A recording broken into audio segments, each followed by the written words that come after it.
Once again, very good morning to all the participants in this room. Welcome to room number 1. My name is Edward Piccoli, and I will be the chair for this first round of presentations. I think we already have quorum enough to get started. So first, I would like to introduce the 3 presenters by sharing the title of their presentations and their research interests. So if you please give me a moment. So could you please confirm if you can see my screen at this moment with the bio information of Professors Hartle and Andreoli? Yep, we can see it. Thank you. So the first presentation is titled New Visual Thinking Strategies, Designing Learning to Highlight Students' Voices and Promote Intercultural Discussion. Both Professor Hartle and Andreoli were for University of Verona. And the case of Professor Hartle research interests, she's working on learning design, blended learning, EMI, ESP, and assessment. And in the case of Professor Andreoli, she is interested in materials development, teacher training, and language pedagogy. The second presentation will be by Professor, please correct me if I am wrong, Ivan Jensen. Is that the correct way to pronounce the name in Danish or in English? Should I say Ivan or should I say Ivan? Yeah, Ivan. Ivan. Doesn't really matter, but it's Ivan. Okay, clearing, claiming, and creating spaces as a post-migrant approach for renegotiating diversity in education. Professor Jen's research interests are interculturality and post-migrant pedagogy. And friendly reminder, each presenter will have 20 minutes to deliver the presentation, then we will have 10 minutes for questions. And you can either unmute your microphone and ask questions or use the chat box. Without any further ado, yes? Yeah, I just have a comment that Lene Kofod is also part of our white paper. So she has, she will also present today together with me. Okay. Lene, okay. Can you just say hello? Sorry, can you say that? Yes, hello. I might have been a little late to register. I am registered and we're supposed to present together. All right. Thank you very much. Great. Thank you. So without any further ado, Professors Hartle and Andreoli, I give you the floor. Thank you very much. Thank you. Can I share my screen now? Yes, Georgia. Okay. Okay, so new visual thinking strategies.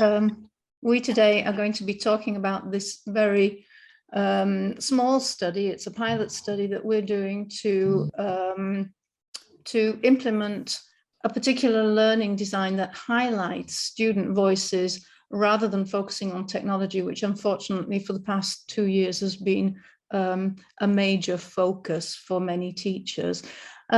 Georgia will be talking about written production and I will be talking about spoken production. So without any more ado, over to Georgia for the background of our little study. Thank you very much, Sharon. So yes, indeed, I will talk about the background and about the theoretical premises upon which our study is based. We started by looking at visual literacy, that is the interpretation and creation of visual. As I was saying, we started from visual literacy, that is the interpretation and creation of visual messages, which can enable intercultural expression as each learner interprets the images that they see in their own way. And this is connected with cultural affordances of these pictures and to the concept of thinking through other minds. So the discovery, elaboration, and extension of personal knowledge and perspective by engaging with other perspectives critically. We work with digital materials and we consider these digital materials from the perspective of learning design, so digital resources, tools and methods and their interplay. In deconstructing our approach to material, we started from Byron's intercultural communicative competence model, which has been highly influential, especially as far as curriculum development and materials development are concerned. And it's important, it can still be observed in the new Common European Framework of Reference. And In particular, we focus on savoirs engagés as awareness and reflection for the basis of our learning design, and the aims of our study, in fact, relate to fostering intercultural awareness by giving learners voice and space to reflect. And we did this by focusing on the process over the outcome. So we started by deciding to focus on critical thinking. Then we selected materials with a specific content that could be highly problematized, and we chose the topic of disability. And the outcomes are emerging, and they emerge in particular from interaction among participants or learners. The framework we based our study on is visual thinking strategies, or VTS. VTS is a student-centered curriculum which was born in the context of museum education, in which students examine and discuss works of art, images, pictures, photographs, such as this one.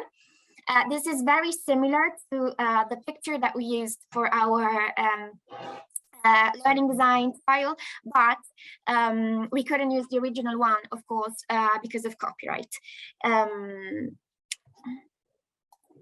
So once they are shown this picture, the VTS is based on 3 questions. What is going on in this picture? What do you see that makes you say that? And what more can we find? And these are asked in a spoken discussion. Initially, they were meant to develop aesthetic skills, but it was found that VTS can actually increase critical thinking, and this is related to the intercultural awareness of critical evaluation, and in particular evaluation of practices in one's own and other cultures. The VTS can increase critical thinking in 3 ways: by allowing space for personal discovery through development of own narratives, by going deeper into the layers of meaning present in the picture, so close thinking and personal interpretation. And in fact, VTS relates, has been shown to improve argumentation skills and multiply the number of ideas, as well as flexible thinking that has to do with adaptability. So about our VTS in action on Zoom, the methodology included a group of international students. We collected 8 full responses, and in this table you can see the country of origin of our participants and their primary language. And as for the materials, we were inspired by a lesson plan created by Kieran Donaghy, which was based on a short film titled The Present. We extracted a frame from that film, and we developed our own worksheet, which included instruction and space to write, and we use this as a data collection instrument, sorry. Sharon, in the second part, will talk about how we also used a Google Jamboard and a Mentimeter activity. So I will focus on the first part, which has to do with the writing. We showed them the frame which showed a box and the hands of a person above the box. Then on the worksheet, the participants could read the first VTS question, what is going on in this picture, and they carried out the first writing task. Then we moved to the group discussion in breakout rooms, where the participants were asked also the second and the third VTS question, and then we came back at the same writing task. So we had 2 writing tasks and a discussion in between. If we focus on writing, unfortunately, there's not much time to delve deeper qualitatively in the data that we collected. The texts are generally short.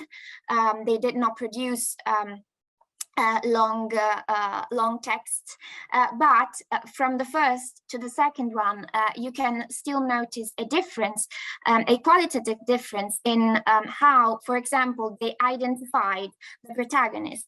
So this person in the first text wrote, "There is a boy closing a box," and in the second text, the boy became a schoolboy. So we have detail, we have some inference, we have an hypothesis about the content of the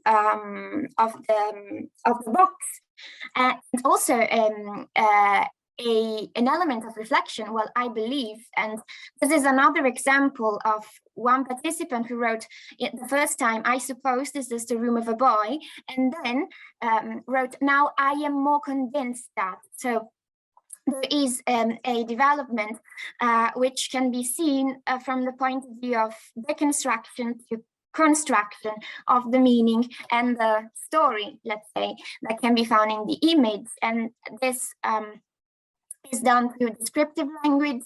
There is, I can see, this particular group of learners focused on the setting, trying to identify where the protagonist was in the picture, and language Y heading, of course, is very much present to convey modality with terms such as possibly, I suppose, and this is related to providing evidence as well.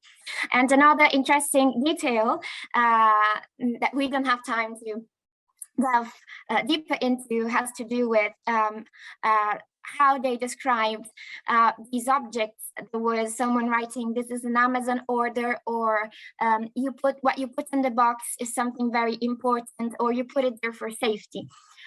So now we will see how we went from the first to the second text during the speaking, and I will stop sharing, and it's now Sharon's.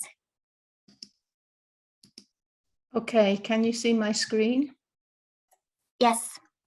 Okay, thank you, Georgia. So how did they get from the first writing in the pre-test to the second writing in the post-test? Well, the answer was through discussion. So I'm going to focus on three aspects of this first discussion that was in the middle of the writing tasks. The speaker distribution, who was speaking, whose voice was being heard, the interactions themselves, and the critical thinking skills that they developed. So if we look at the speaker distribution, we'll see that 45%, nearly 46% was the teacher, but this was expected in this type of discussion because it was semi-structured. It was it depended a lot on the VTS strategies. I'd just like to point out that these figures that I'm giving you are the numbers of turns, but they don't reflect the length of those terms.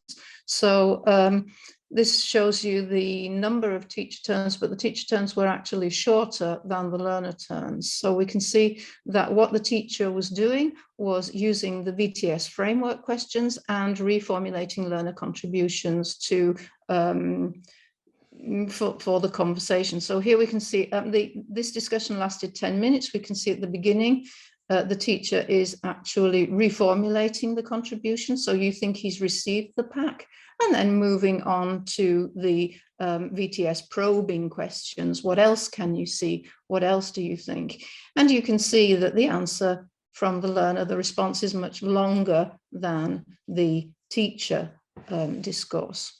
If we move on to the actual interaction distributions, we're moving away from the traditional initiate, response, feedback framework, which is very common in language teaching classrooms and which has been criticized a lot. But I would say that it's actually a very natural form of conversation to initiate, to respond, and to provide feedback. So our aim was not to abandon this framework, but to make it more communicative. So here we can see that the initiating was only about 9%. There was a lot more response and a lot of feedback, but the feedback was communicative. So you can see here a learner saying, his school-going age, he's packing his books, and the teacher says, maybe, okay, well, maybe it's the end of the second of the school year and he's packing up, and then goes back to the probing question. So the feedback becomes part of the negotiation of meaning itself. If we look at the critical thinking distribution, we can see that in this first discussion, inference was the biggest part, because they were trying to identify the protagonists. So we had a lot of modality, as Georgia said, and this inference was backed by explanation with description language. So for example, we can see here, it might be in autumn or spring, the inference, and then the explanation with description, because he doesn't have a t-shirt, he has long sleeves.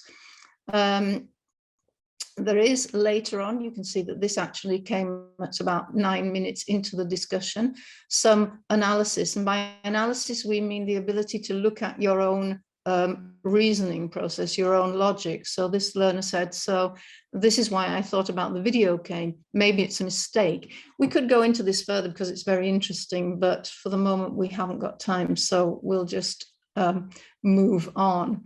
The content analysis, how it moved through the discussion, was also very interesting. It was like zooming out from an initial close-up, which was the focus on protagonist identity, then onto the activity, then onto the context around that, and finally this analysis of personal bias or personal influence. The second part of this this trial then actually showed the participants the film, and there was a second discussion, and as a result of that discussion they created a Jamboard presentation and then wrote a few written reflections on Mentimeter of what they'd learned. So to look at the second discussion, this was also to foster intercultural awareness. So 6 questions were provided, and the learners were given the choice to answer one question that they wanted. This is to foster agency, to promote agency, and also to promote different voices focusing on different themes. You can see that the questions are informed by Baker's model, and so we have knowledge of culture as shared behavior beliefs. We have the relative nature of cultural norms. Okay, sorry about that. We have cultural elements in various contexts, and flexibility and awareness of culturally based reference frames, moving beyond an initial intercultural bias or stereotype, moving beyond that. And finally, mediating between different cultural elements and applying a wider interpretation. We had 2 groups. Group 1 chose question 6, which is possibly the most difficult one. And group 2 chose question 3. And it's very interesting to see how the choice of question actually influenced what they produce in the Jamboard. But before we look at that, we'll just look quickly at the discussion and what happened here. So the speaker distribution here, again, 30% for the teacher, so it's been reduced. And it looks as though learner 6, as though she had she dominated, but actually her turns were sometimes shorter than other people who had longer turns. So the teacher talk was mainly short procedural turns, and the learners had extended turns. And here, I'm not expecting you to read all this, it's just to show you how the teacher turn actually compares to a learner turn. And you can see that this is procedural. These are the questions. Let me just share them quickly. And then she reads the question again. How might the film be connected to bigger stories about the world and our place in it? The interactions, as we can see, there's more response than initiating. And if we break them down, a lot of that was the introduction of new ideas, teacher clarification of ideas, learner clarification, and very interesting, this particular element, which was learners building on earlier contributions, which didn't happen so much in the first discussion, but it shows that they're negotiating meaning. Also interesting are the things that are missing, such as feedback or reformulation of learner response, which was very much connected to the VTS framework in the first discussion. Critical thinking, interestingly, there was no inference here. We had a lot more evaluation where people were saying, this means this, they were giving a value to it, again, backed up by description and explanation, and also more analysis of people's own ideas. So here we can see this person, here we have an evaluation. I believe that the story tells us that we are a reflection of what is inside us. To reach this, this person has gone through quite a complex process.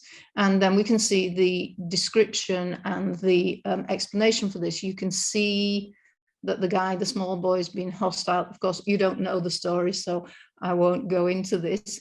But we can also see disagreement at the end, which is also interesting, and it's emerged at the end, as you'll see, that the participants really felt that they could learn from each other because they had different points of view. This is the Jamboard that was created by Group 1, and as it's quite structured, and their discussion was quite structured too. So they focused on the relationship between the boy and the dog in this film. Group 2 was completely different. As you can see, they actually built their meaning. They did their discussion as they drew. So the drawing process brought this out in them. And it's the two protagonists in the film and their views of disability. So very different group voices that can actually be seen and heard here. Finally, I'd like to leave you with the learner voices, since we aim to highlight learner voice. And these were their reflections. So we can see that they really focused on differing points of views and what they could learn from each other. But this one I find particularly interesting, how people interpret situations based on their background knowledge, also how to respect others' points of view, because every is a product of his own culture. And there had been no explicit teaching to them of cultural awareness. We didn't tell them we're looking at cultural awareness, but this is what emerged. So I found that quite interesting. So to conclude, this study is a first step, as I said at the beginning. Okay, it's a first step in what we hope will lead to a more longitudinal research. But we can already see that the interactions are crucial for the different lesson stages and are very different. The question you ask will actually produce very different results. The initiate response feedback is still used, but the initiation was not only by the teacher, also by the participants, and the feedback was communicative. VTS in this particular study fosters critical thinking, and the task determines very much the type of thinking that emerges. Problematizing, discussing disability here led to increased intercultural awareness and competence, as could be seen in those final reflections. And although our study was very ambitious, because all this was done in 2 hours and it was a small group, we now feel that we need space to extend that discussion, because in a 10-minute discussion, there's only so much that learners can say. But even in that short space of time, our learners were able to voice their own thoughts and to learn from each other.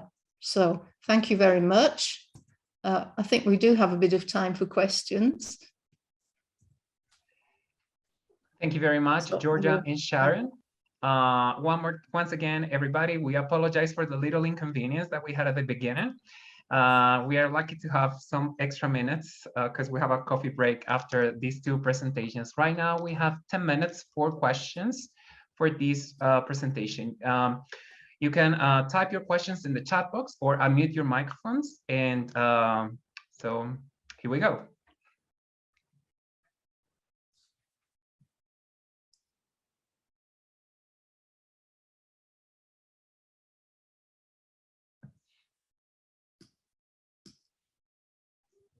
Simon, please.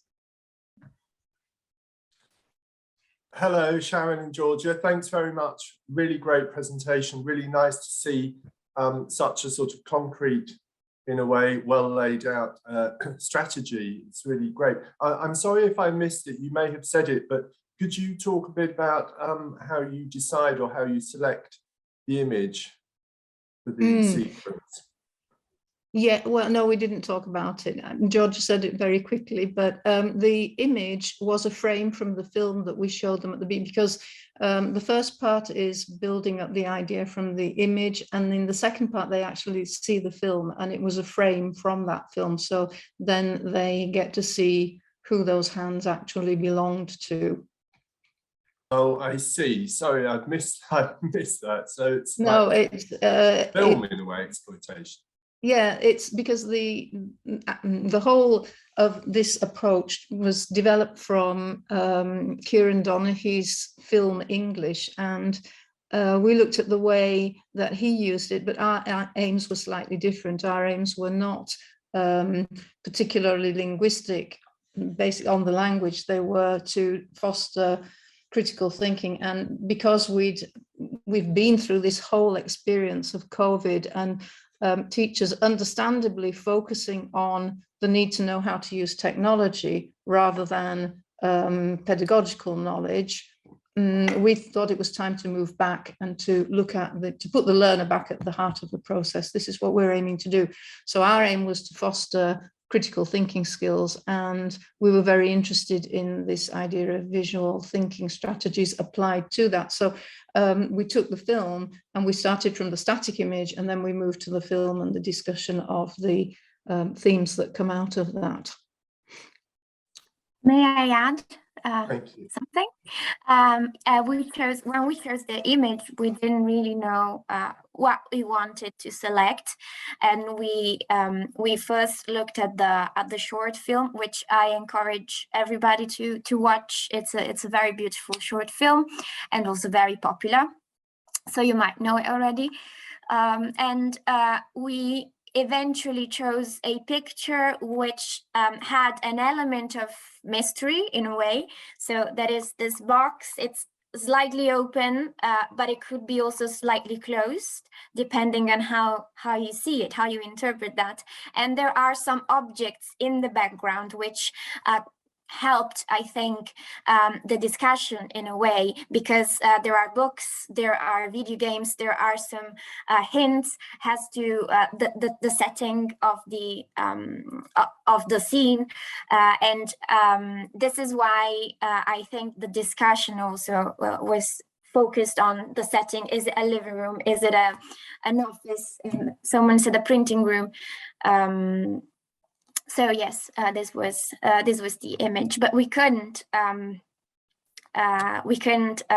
put it in the slide because of copyright. So we had a similar image with a box. We couldn't find anything too close, but there was really not much time to explain this. Thank you for the question.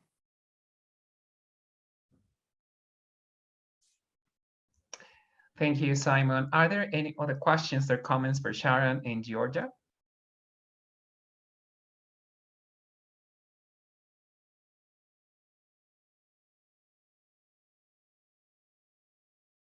I've got another question if nobody else has. Okay, Simon. But I don't want to take up all the room, but could you say something possibly about the cultural dimension then, about how people filtered their sort of guessing or their interpretation of the image through any cultural lenses? Yeah, this is something that we still have to, we haven't actually studied this in any detail yet, so whatever I say is anecdotal, but we had in an international group of 11 participants doing this with very different approaches. So the way they interacted in the breakout rooms, as well as the way they reacted to the image, and also the discussion of intercultural features, were very different.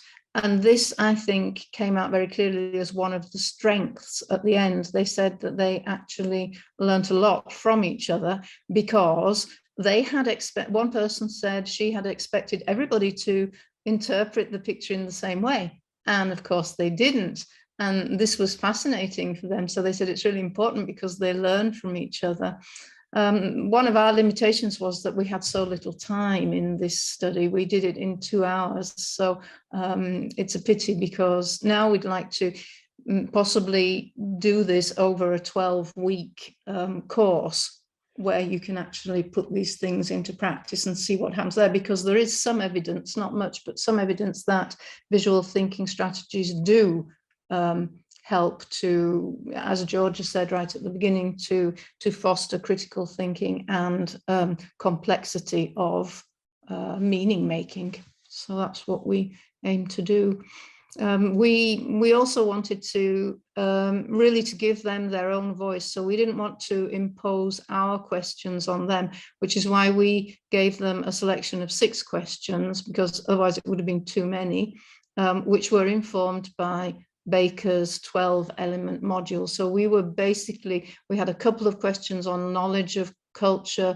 We had a couple of questions on you and the way you interpret culture. And finally, the last one was about extending it to wider meanings and wider contexts. Thank you. As usual, can I add a very, very short my very short answer? Yes, I think it's quite difficult to find patterns in terms of how they looked at the image from different cultural lenses, because we just had 8 people, and from a methodological perspective, you don't have enough people to find this type of patterns or associations. So what we hope to do with this study is find a way from a methodological point of view to look at this data and find the emergent topics which might be interesting to relate to our future study. I hope this makes sense. Thank you. Thank you very much, Sharon and Georgia. A big round of applause for the presenters. Thank you very much. Very interesting. All right, it is now time for us to move on to the second presentation. This presentation, it's called Clearing, Claiming, and Creating Spaces, a Post-Migrant Approach for Renegotiating Diversity in Education by Professor Ivan Jensen. Professor Jensen, and your collaborator, this is your turn. Thank you.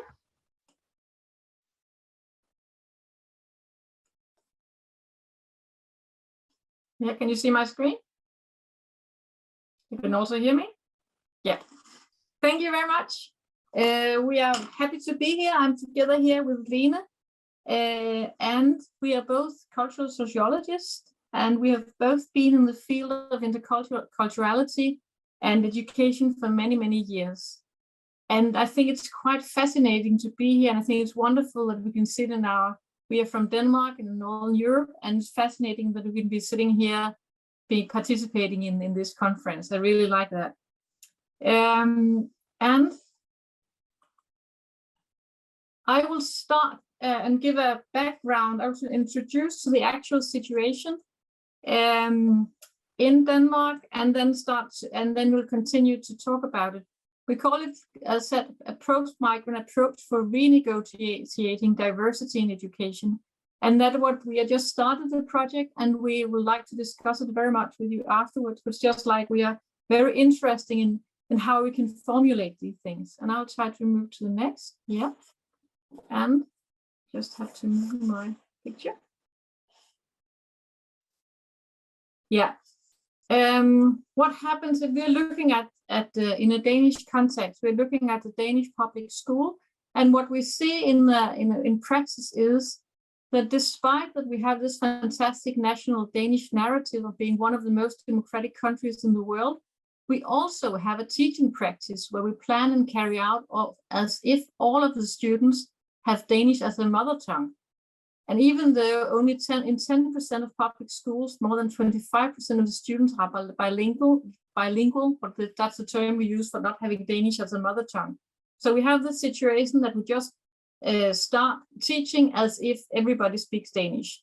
This is, of course, not what happens. So what we can see in a Danish context is that the group of students are from the very school start seen from a deficit perspective. That means that they lack what Danes have. They lack this Danish, what the Danish-speaking students have. They lack this, and instead of what I think we should do was to have the plannings for teaching for all students the same, so everybody could feel equal.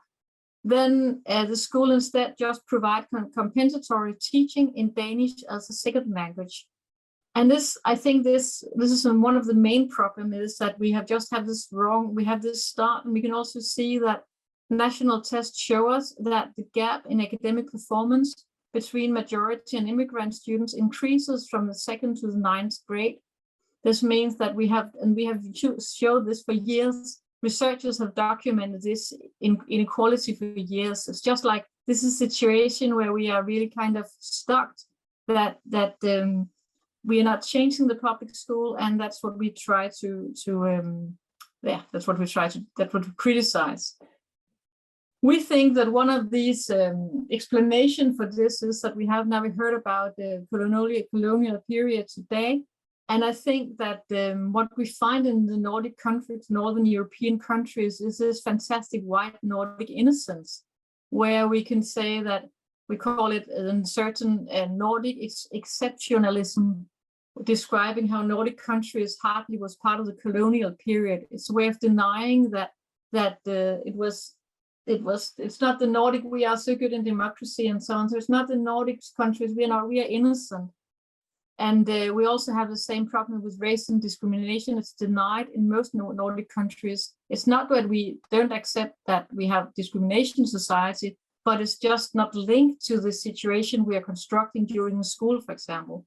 So it's not like every time we have this, it's interpreted as if every time it's our own activities, they're just twisted in this with a kind of narrative of superiority. That means that although that we are giving this compensatory teaching, then it's primarily seen as a help, because they now will help these immigrant children. So they're not only for learning Danish, but also for repairing the lack of democracy.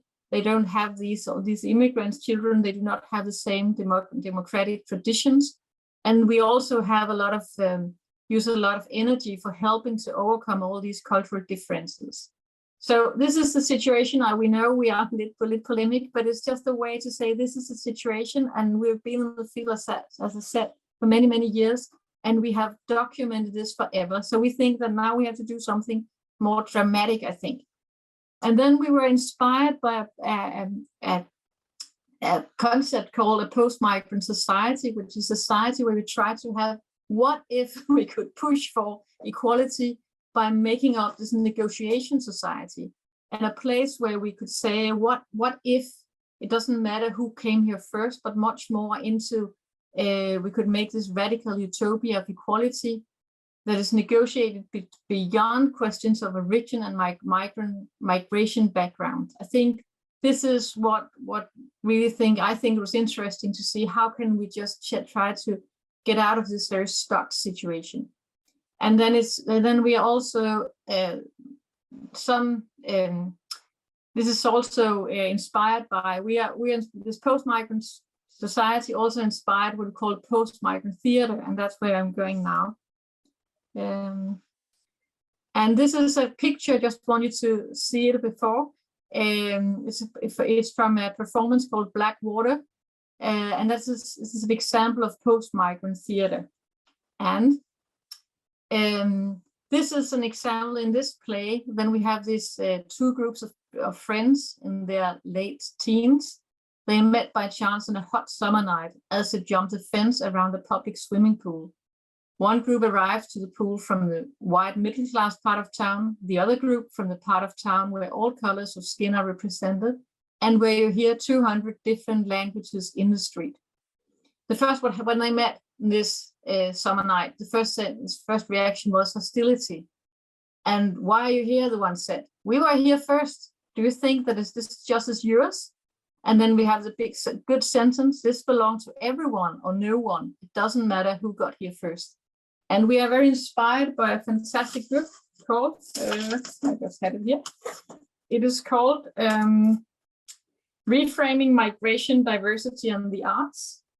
And with what our aim is to try to see how is it possible to make a pedagogical space where we can work with the same as a post-migrant theater. Is it possible so that we can make the same learning process going on in classrooms that we have here in the post-migrant theater? And now I'll give the word to Lene, and she will hopefully share up. Lene, will you take over? Yes, please, the next slide, thank you.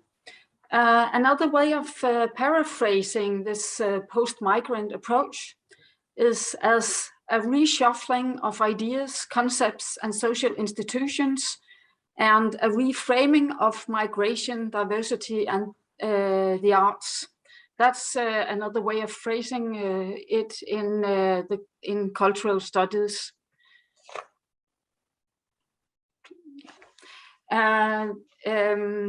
This approach comes with three ambitions for the reshuffling and the reframing. The first of them is space clearing, which is about getting rid of binary categories, essentialist concepts, and othering ascriptions. The second one is space claiming, taking something back, supporting the increasing visibility and audibility of the long time marginalized, and it's about forming new alliances. The third ambition is space creating new analytical terms and perspectives, new languages, new voices, and new forms to air your voice in the arts. But our question is how to apply these ambitions to the educational field. Does it make sense? And do we need to make some changes? When it comes to the first ambition, clearing off, we would suggest, instead of thinking exploring binaries and othering ascriptions. Why not clearing off? Because it reminds us too much of what many teachers are doing already, namely banning words that are not appropriate, banning words that are abusive against others, but not giving the students any chance to understand what is at stake. So we would like rather to engage students in exploring oppositions and hierarchies between those oppositions in the classroom.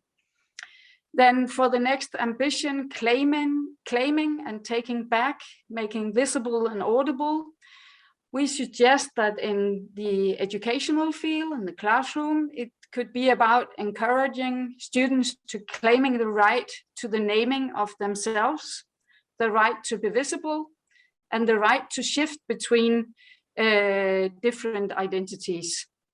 And then for the third ambition, about creating new analytical terms and perspectives and new voices, we suggest that that could be about urging the students to come up with new ways of addressing each other and finding new ways, maybe more, that's a task of the teacher, to finding new ways to ensure audibility to all voices in the classroom. But how to do it in practice? Let's take a look at a situation I observed in a classroom, in a 7th grade classroom, during some classroom observation a few years ago.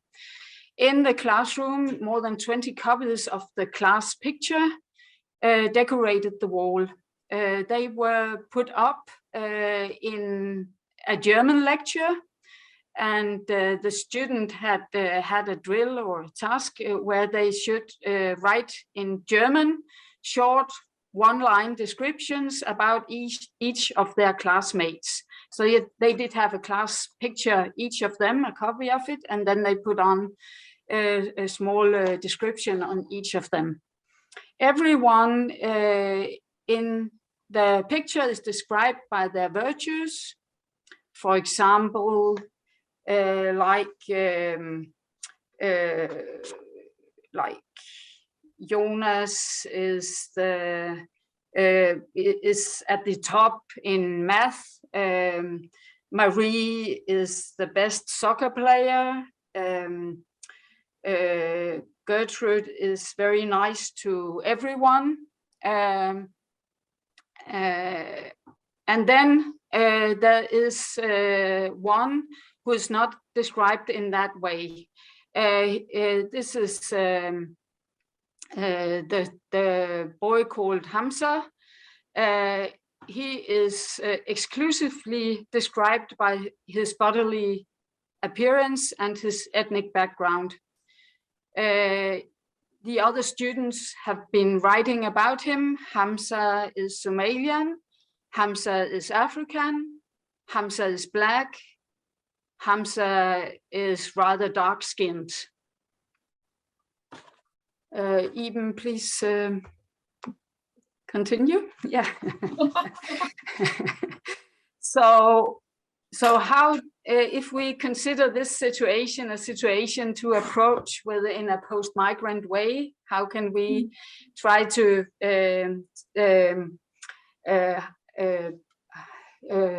how to loosen up this situation? We would suggest to get a little help from Boal's Theatre of the Oppressed, or more specifically from the Forum Theatre. In Forum Theatre, the participant has to intervene decisively in the dramatic action and change it. It's a form of theatre which is certainly not only about words, but about experiencing and finding empathy, maybe. It could be in this situation, at least.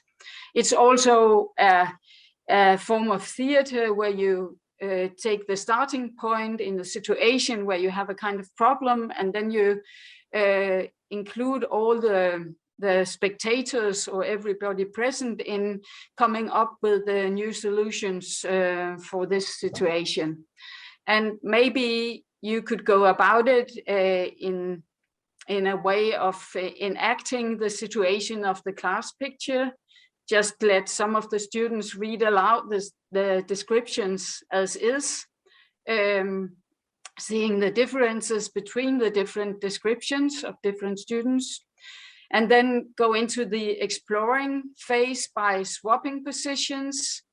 Have some other students than Hamza having the experience of being described by their bodily experience or their background.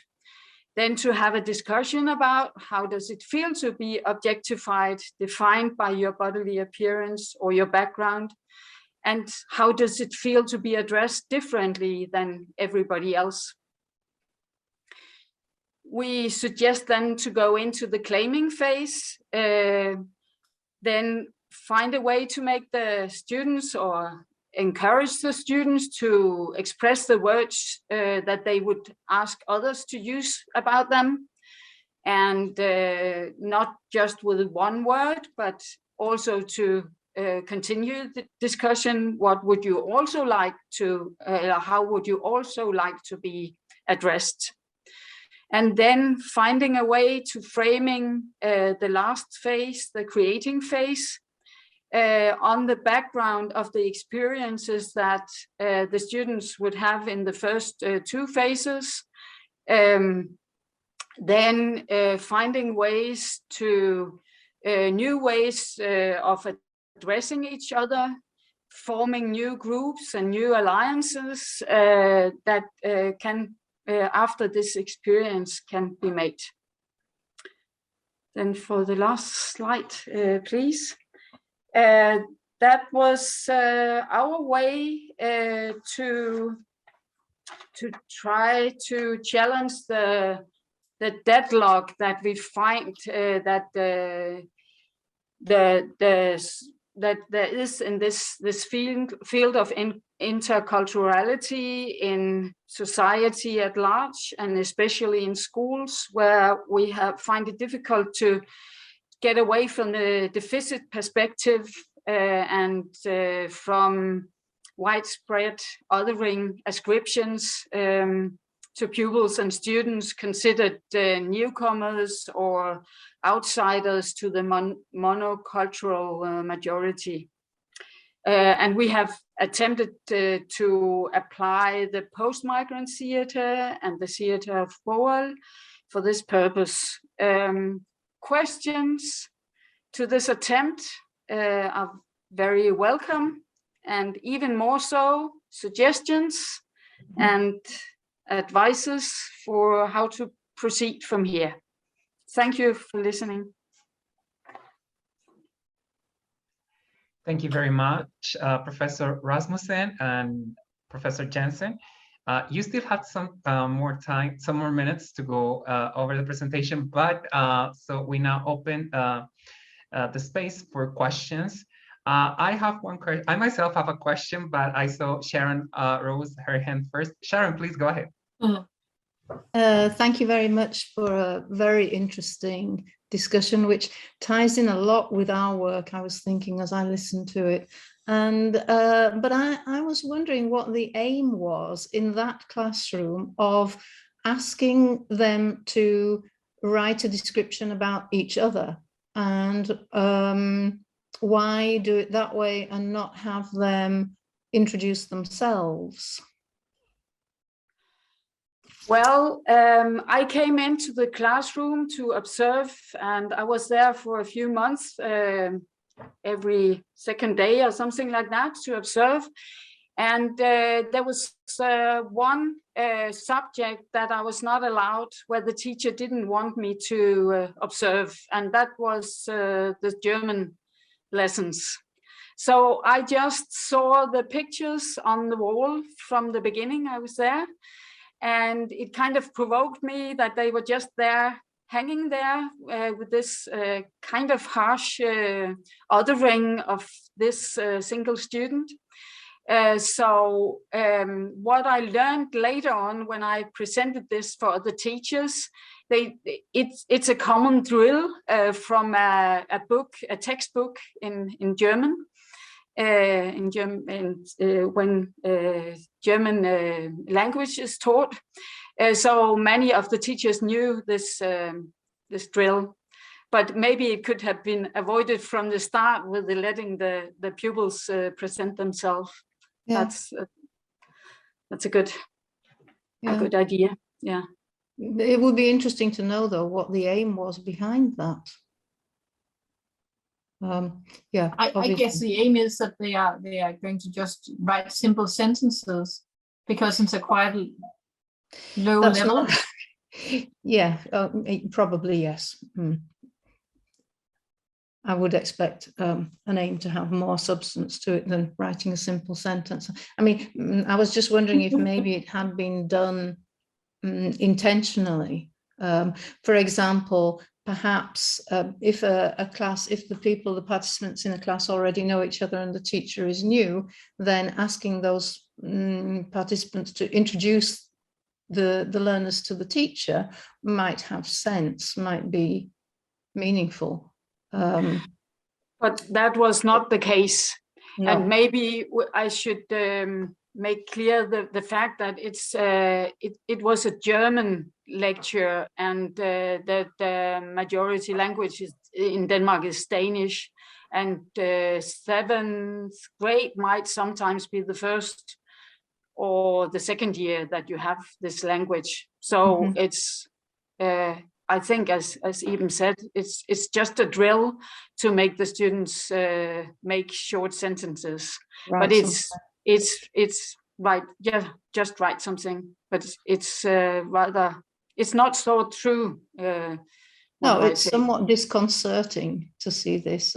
I think in any case that your suggestions were very good. So I think it will be a very interesting way, particularly changing exploring the different identities, exploring the different reactions. But again, it would have to be done in such a way that is supportive to the participants. I was thinking again about our learners and how they really learned from each other in this community of disagreement. I'm using this is from a Norwegian researcher. Iversen actually developed the idea of the community of disagreement, and it's contrasting the problematic notion of a safe space. And I think that in this case, it could be very interesting if it's done in a supportive way to bring out exactly what it means to be discriminated against in this way. We have been working with this concept of the community of disagreement as well. So it's very nice that you bring it in here. And I think as well that it could inform our ways of working with such cases. Thank you. Thank you very much, Sharon. Are there any other questions and comments by any participant in the room?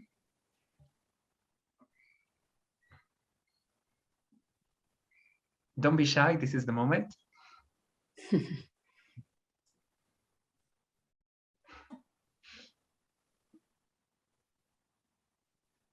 No more questions. I had a question, Professor Jensen and Professor Ramsey.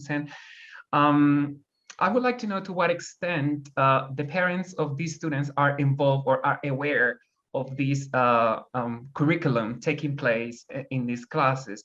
As far as I know, parents are always introduced to the curricula that their students will be covering in different classes, especially language classes.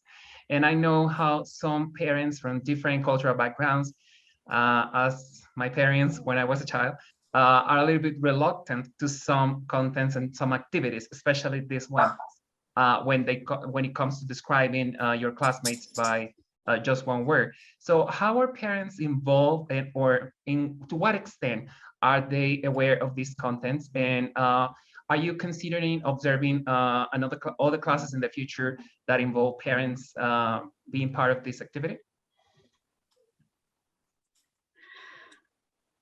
Well, I think it might be a kind of a good example of the level of awareness in Denmark in general, because I think, and also then maybe they would not have been introduced to this this drill.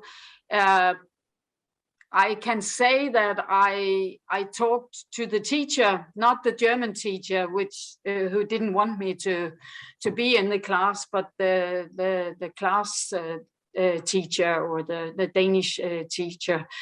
And I talked about the pictures and other things that I saw of the same kind. And her reaction was kind of, oh, well, I'm quite attentive to those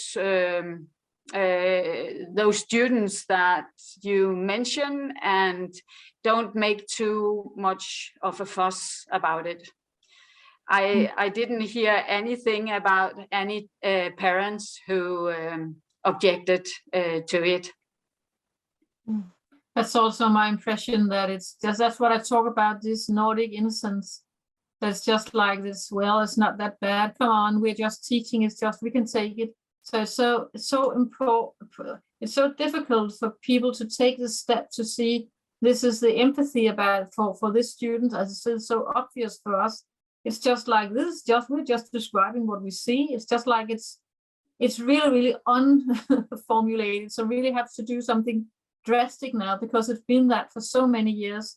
And it's just like it's accepted, and also accepted by the parents. And I've done a lot of parents' school work, and I often see that if the parents are criticizing what's going on in schools, they're told that they're too ambitious for their kids, and they're just they're just not.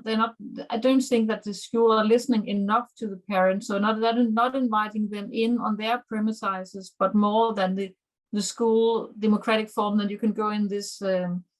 If you go to this board, then you can participate and so on. So it really, it's very hard to go in on a more pluriversal way instead of just going in on the Danish way of participating.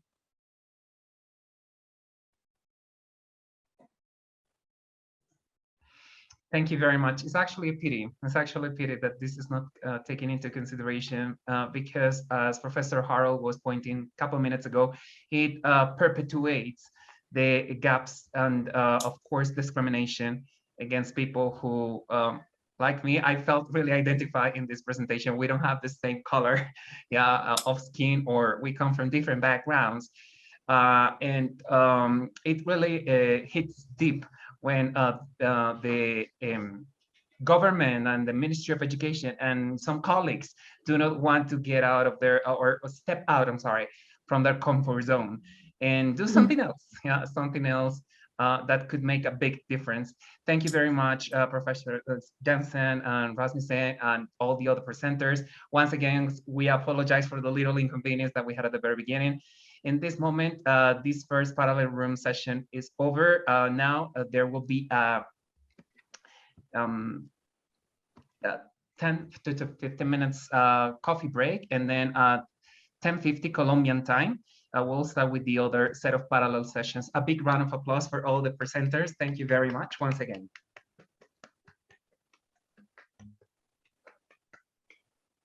Thank you, everybody. So now we can have the coffee break, and we'll be meeting again at 10:50 for the second session of second round of sessions. Thank you very much.